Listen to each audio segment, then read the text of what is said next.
Okay, we're getting the wood stove ready because today we're going to cook our meal and it's going to be a little bit different than what we've been making. It's going to be homemade spaghetti and apple crumble. It's going to be something good and I cannot wait till it gets ready because I'm starving slap to death. Good old fresh apples for our apple crumble.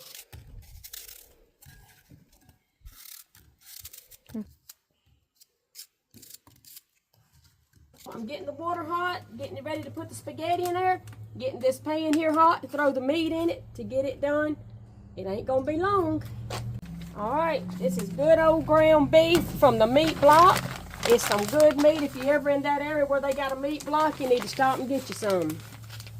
As y'all can see, it's smoking a good bit, but that's what makes the flavor. This meat here tastes a whole lot different when it's got smoke coming all the way around it. I don't know how the Lord done it to make smoke so good, but y'all, smoke is a good thing. This is the bell peppers that we got out of our garden. I'm cutting it up to put in there. I like it in big hunks because I like it when I bite into it that I actually taste it instead of little old mint stuff. I'm going to put some onion in there too. Onions didn't come out of my garden. They came from good old Walmart. Thank God for Walmart. One thing you have to remember when you cooking on a wood stove, not only does this joker get hot, but all this junk gets hot too. And you'll have a big old burn place on you if you ain't careful. So when you're cooking on a wood stove, know what you're doing, because you'll know it afterwards if you don't.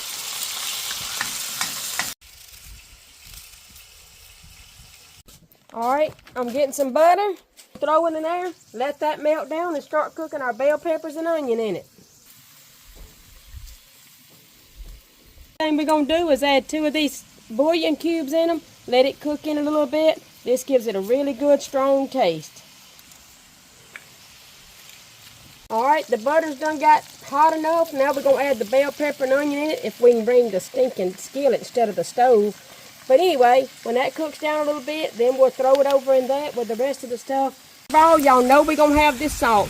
Yeah, some people say it ain't healthy, but I'm telling you, try to eat something without salt in it. It ain't worth eating. But I thank God that we got salt. Then we're going to put some good old onion powder in it. Probably add a whole lot more. Look at the wind carrying it away. Then we're going to add some garlic powder to it. It's the wind's taking it all away. Then we're going to add a little bit of basil to it. And then we're going to stir it up. Then we got a few more ingredients. Now I'm adding some tomato sauce. It normally takes about 2 cans of this. Sometimes you have to add a little bit more. Then we're going to add a thing of tomato paste to it. Tomato paste makes it good and thick. Probably don't need no more than 1 can of that. We're going to throw in some more tomato sauce. Then we'll stir this up a little bit and see what it tastes like. Also, I see where some of y'all have been saying, y'all wish y'all could be here to eat. Well, let me tell you something. I wish I had a big enough kitchen for you to come because I love feeding people and I love seeing people get happy. My kitchen has been full a many a time and there's nothing I love no better because in this world, it's all about making people happy and putting a smile on their face. Next thing we add is a few of the tomatoes that we had in our garden this year. That makes it just a little bit better. And these things here is just about to get ready. They just taking their time in cooking today. It won't be long though. Alright y'all, time to add the bell peppers and onion to it. Waiting on that spaghetti to hurry up and get ready, and it'll all be time to mix up and throw the rest of the stuff on it. Okay y'all, mixing it all together now. We almost got her done.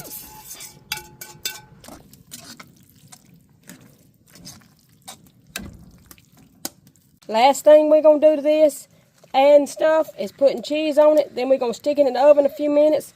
And then it's going to be ready to eat. Then actually we got to make our sweet, our apple crumble. Can't do without that. So just a little bit longer.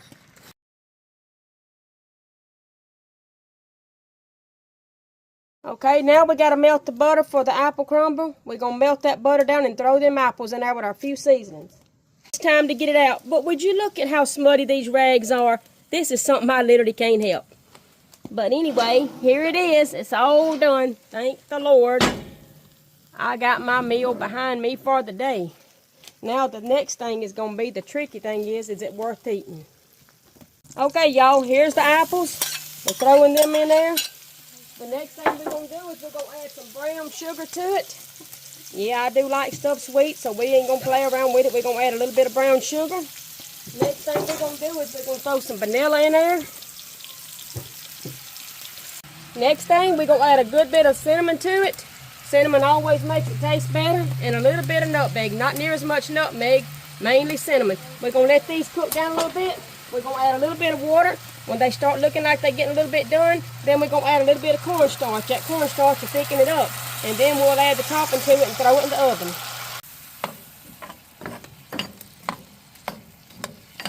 All right, now we're getting our butter melted because that's what's going to go in our crumble to make it for the topping. Okay, we got a little bit of water. We're going to add a little bit of cornstarch to it. Stir it up. You don't never want to pour your cornstarch straight in there or it'll lump up. All right, now I'm throwing that in there. That'll help it to thicken up a little bit. It won't be long. It'll be ready for the topping because they're almost there. I do see I'm going to have to add a little bit more water to it because these apples need to get a little bit more tender. All right, this is the apples. We're going to put in our baking dish. Then we're about to get this topping ready and we'll throw it in the oven. And y'all, I will be done for the day except for washing all these old iron pots.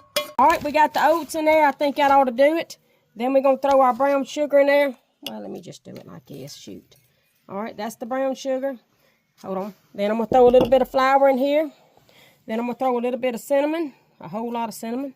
And then I'm going to get this melted butter over here and I'm going to put it in here. This butter's what helps it crumble up. I hope I made enough butter. I think I did. Next, we're going to start stirring it up and making it look like it's worth something. Hopefully it is. I think I got it right. Yep, it ain't much longer. It's almost ready, y'all. All right, this is all you do. Just put this on the top of it. And it's all done.